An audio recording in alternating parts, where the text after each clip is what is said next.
Correre e mangiare, mangiare e correre. Ma ogni quanto mangiare durante una corsa impegnativa di qualche ora? Anche il nostro corpo si deve allenare a alimentarsi. Anche l'alimentazione è allenamento. Perché se non ti alimenti poi succede qualcosa, c'è la crisi di fame. Quando finisci l'allenamento reintegri con le proteine, no? Questa finestra catabolica.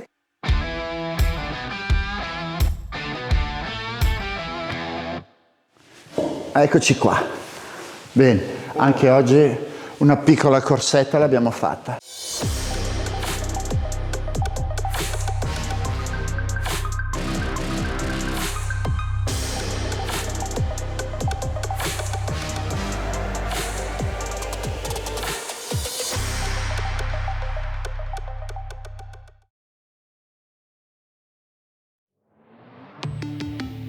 Volkswagen. Ogni tanto dopo una corsa una bella birretta ci sta, no? Fa parte dell'integrazione di un atleta, non sempre, una volta ogni tanto. Ma sì, non dobbiamo essere così tanto rigoroso, infatti qualche cibo anche che magari non è classico per la corsa va bene. Bene, allora in brindisi, tra l'altro che è molto nutriente la birra, e a proposito di nutrizione, un nostro amico Jader Fabri, che è un noto nutrizionista, ci ha mandato un video. Ci ha mandato un video in cui ci dà alcuni consigli, se hai voglia lo guardiamo insieme. Ciao Carlo, so che incontrerai un atleta davvero serio ed è vero di alto livello. E questo sei tu. Certamente dopo uno sforzo intenso di questo tipo i problemi non ci sono, ci si possono concedere quelli che io chiamo jolly, quindi carboidrati ad alto indice glicemico. E questo è un jolly. La fase dopo sicuramente sono importanti, insieme anche a una fonte proteica per bloccare il catabolismo muscolare innescato dallo sforzo fisico. Ciao e buon confronto con il campione. Parlava sempre di te. Dice cose interessanti, eh? Esatto, no. Io sempre uso la mia esperienza da tanti anni. Prima della gara, durante la settimana prima della gara, mangio un pochino più leggera, sì. Magari non carne pesante. Per sì, che magari porta un po' di tossine, preferisci forse più pesce o carne bianca? Esatto, proprio così, e poi aumenta un po' di carboidrati, soprattutto patate, riso, siamo in Italia, poi pasta ovviamente. Non possiamo dimenticarci di un piatto di spaghetti. Però tu la mattina hai anche un piccolo segreto, mi dicevi prima mentre correvamo.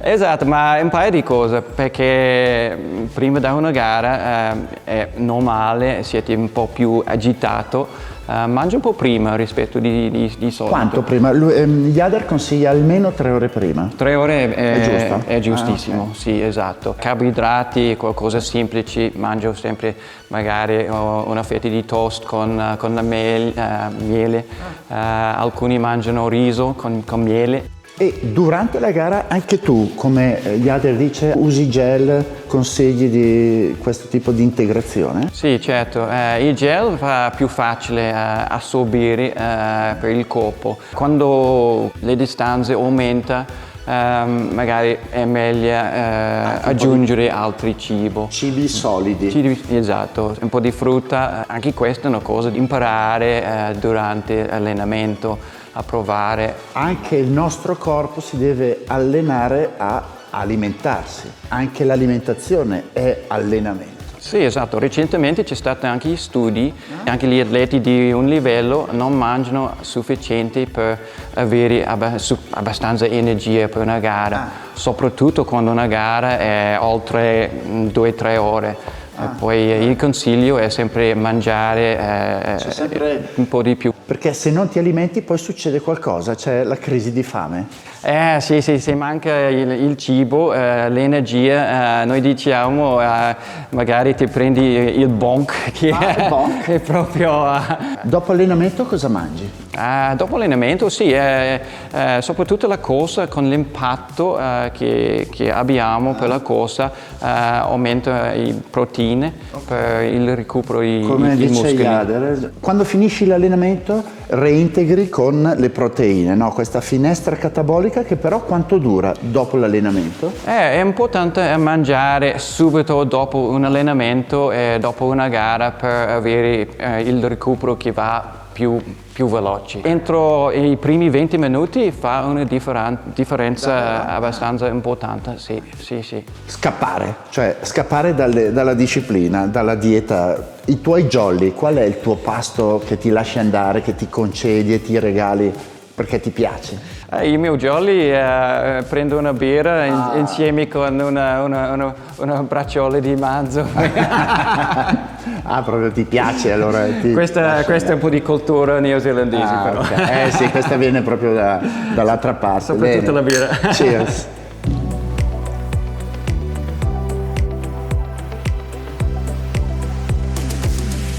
Bisogna correre e mangiare e correre. Ma ogni quanto mangiare durante una corsa impegnativa di qualche ora? Sì, ma il mio consiglio è sempre a provare durante l'allenamento, ma è più facile mangiare regolarmente, magari ogni 4 ore invece di una volta ogni ora. Si può fare un calcolo per quanti carboidrati ti devi assorbire durante la corsa. Ma anche bere acqua, idratarsi durante la gara. È importantissimo. Sì, e poi condizioni fa una parte di quella, quando fa caldo ti senti più il setti. Ma quando senti setti di solito è troppo tardi. Troppo tardi, sì, esatto. È importante partire a bere subito dopo la partenza, nei primi 20 minuti dopo la partenza. Sì. Allora direi che a questo punto grazie ancora per i tuoi consigli, Jonathan, veramente molto preziosi. Qui in Val di Fiemme non avete solo percorsi molto belli dove poter fare trail, ma anche una birra particolare. Io direi che ancora Chin e ne beviamo ancora 2, cosa dici? E in quanto a voi, noi ci vediamo ancora qui su Endu Channel per un'altra puntata di The School of Trail Running. Se vi è piaciuta mettete like, condividete con gli amici e ci vediamo alla prossima puntata.